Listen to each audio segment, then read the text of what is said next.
warahmatullahi wabarakatuh.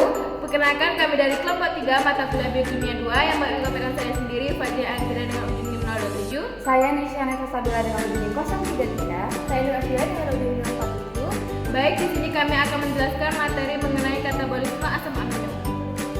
Tujuannya, mahasiswa mampu menunjukkan sikap tanggung jawab untuk memahami katabolisme asam amino. Katabolisme asam amino adalah proses pemecahan asam amino untuk menghasilkan energi atau membentuk senyawa lain yang dibutuhkan tubuh. Proses ini terjadi karena cadangan karbohidrat dan lemak menurun, sehingga tubuh memanfaatkan asam amino sebagai sumber energi alternatif.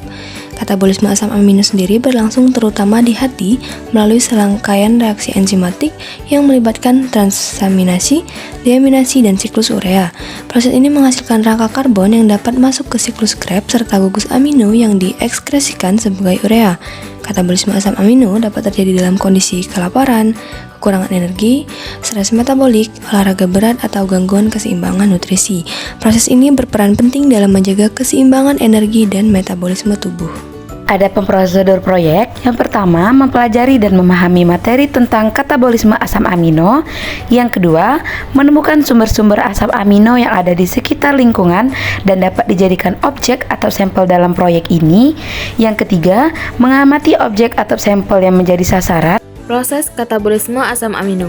Katabolisme asam amino merupakan rangkaian proses biokimia yang berfungsi untuk menguraikan asam amino ketika tidak lagi digunakan dalam sintesis protein atau ketika tubuh membutuhkan tambahan energi.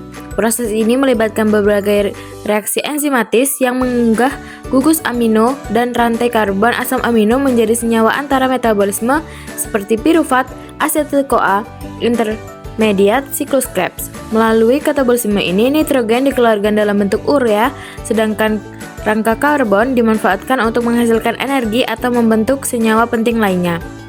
Setiap asam amino memiliki jalur katabolisme yang berbeda, tergantung pada struktur, kimia, dan sifat kataboliknya. Sebagaimana dijelaskan bahwa pada urutan berikut, jalur degradasi utama 20 asam amino yang ditemukan dalam proses penguraian sebagai berikut. Yang pertama, alani dikatabolisme melalui reaksi transminasi reversibel yang menghasilkan piruvat sebagai senyawa antara metabolisme energi. Yang kedua, serin diuraikan menjadi piruvat oleh enzim serin dehidrase dengan bantuan kofaktor pridokal fosfat. Yang ketiga, glisin diubah menjadi serin dengan bantuan N5-N10 metilen tetrahidrofosfat, lalu serin dikonversi menjadi piruvat.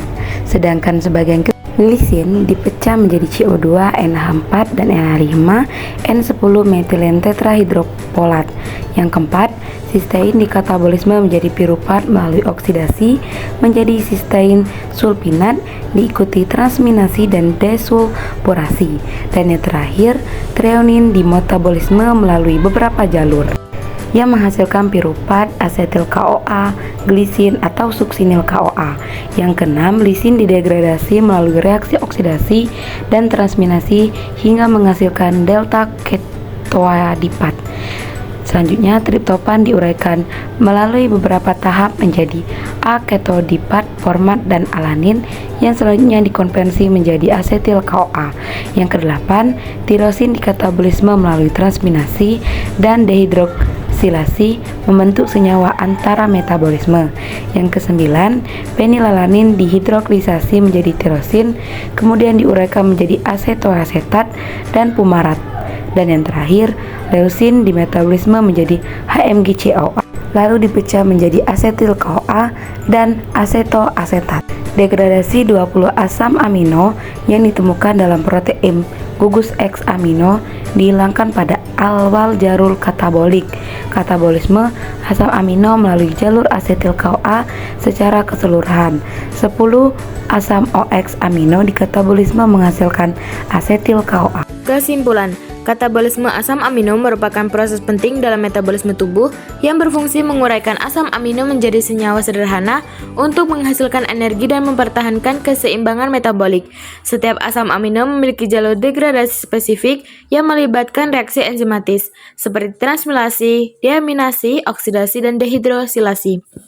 Proses ini menghasilkan senyawa antara pirufat, asetil-CoA, furamat, signisil-CoA yang selanjutnya masuk ke dalam siklus metabolisme energi. Selain itu, gugus amino dilepaskan dan direaksikan dalam bentuk urea. Dengan demikian, katabolisme asam amino berpenting dalam pemenuhan kebutuhan energi, pengaturan nitrogen, dan menjaga hemostatis metabolik tubuh secara keseluruhan. Baik, itulah saja materi yang dapat kami sampaikan. Kami akhiri. Wassalamualaikum warahmatullahi wabarakatuh.